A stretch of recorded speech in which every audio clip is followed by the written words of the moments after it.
Hi friends, welcome to Trendrider channel supported by Huringer at Sivura10. Today we are going to do the technical analysis for L&T Finance Holdings, Financial Holdings. L&Tfh is the ticker name, and right now you are watching the monthly technical chart of the stock, and this is the historical price chart of the stock, and these are all the technical indicators that I deployed, and these are all the technical indicator graphs that are generated by these technical indicators related to this L&T Financial Holdings stock. Okay, now we have data here since 2013 onwards up to 2017 November 11th for this L&T Financial Holdings. Now, if you consider the historical price path pattern, this is very important in our analysis. The price path pattern, because when indicators fail, then price path pattern is one such strategy which helps you to come out and then look at the stock from a different perspective, and helps you to take a correct decision instead of just going going by what technical guiding points tell us. See, most of the times it also happens that guiding why we are using, first thing, why we are using this many technical indicators. One indicator is enough. If everything, if an indicator tells every time that gives a correct signal, then there is no point in using this many indicators.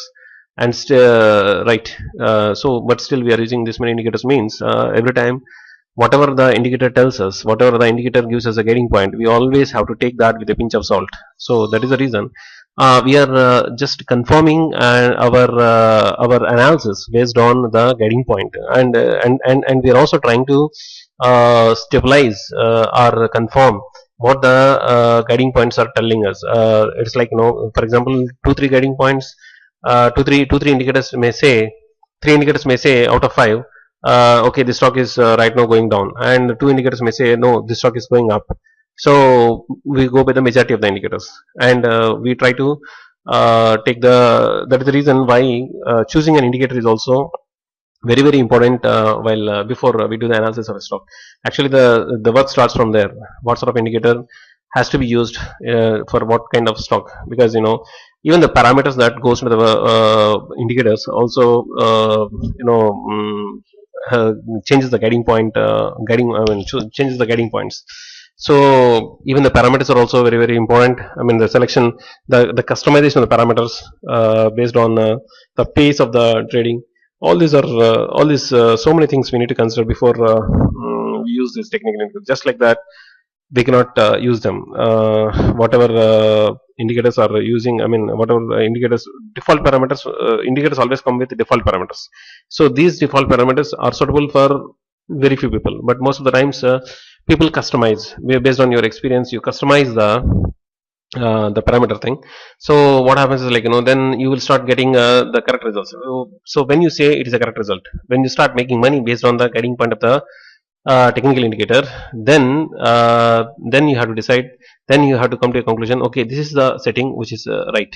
So in everybody's case, including my case, it's like, I have to customize so many things before I start doing I start deploying that particular technical indicator on a particular stock. Okay, so in this case also, in most of the cases, I always give importance to the historical price path pattern, because that gives an alternative perspective, irrespective of what the technical indicators are throwing at us. Okay, so now if you look at the historical price path pattern of the stock, most of the time you can see this is going in a sideways fashion, and in June 2016 onwards, this particular stock started moving in upward direction. Only there is a one consolidation phase here, and right now the stock is going another consolidation phase.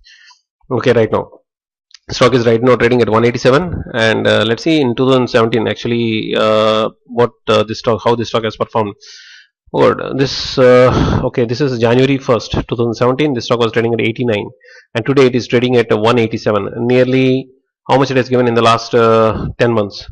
It has given nearly 98 rupees per share profit. It has given, whoever has invested in it at this point had got 98 rupees per share profit by this time.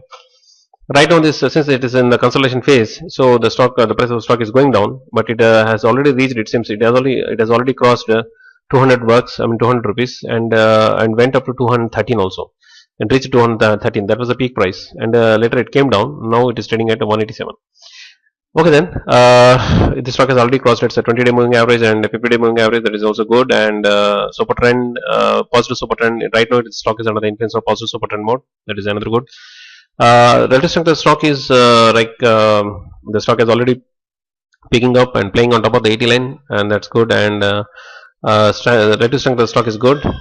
If you look at the tip, it has just crossed. It has just crossed the top line. It just cut through the top line and is coming down. Let's see what will be the moment. What will be its next moment.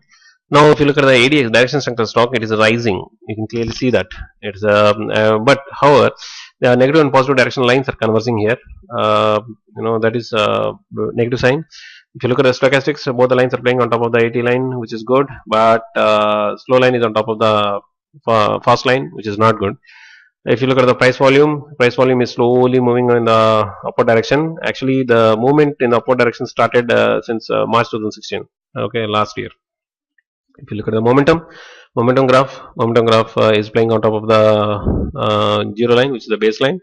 But again, it is looking in the downward direction right now. Okay, but still, the stock is like strength is okay, direction strength is okay, momentum is not up to the mark right now, but the volumes are increasing and stochastics is down, but still, it is playing on top of the 80 line. So there is a because right now it is under the consolidation phase, and if you go with the historical price path pattern, then after this consolidation, again the stock will move in the upward direction. So that is the expectation. So considering all these things, I think this stock can be recommended for long term investment. But yeah, the stock can be recommended for long term investment. And though it is right now in the consolidation phase, I think it is the best time for it's like we need to use buy and hold strategy. It's like no, buying in dips is a strategy that we have to use. And as long as it goes down, as far as it goes down, so the lowest to bottom price, if you try to buy at that level, then once it starts moving in the upward direction, then we get benefited. So that is a strategy that we have to use as per my this thing experience. Okay, guys. So this is the analysis for this stock. Okay, guys. If you like this analysis, please like this video and subscribe to this channel. Thank you.